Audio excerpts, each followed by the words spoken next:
We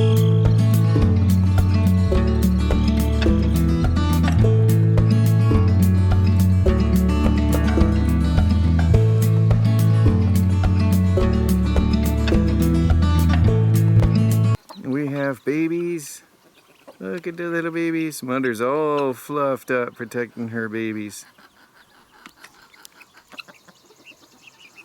The guineas are gentle though. They're not bothering her or the babies. Boy, she brought them all the way out from the backyard. That's a long hike for her and the babies to come out. Oh, look at her fluff up.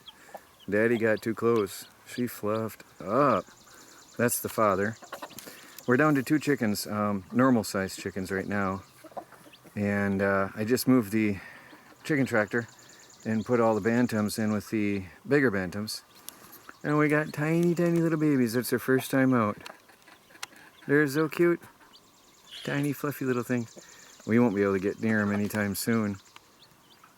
But there's mother and father right there, picking and scratching. That's nice. Now that's homesteading.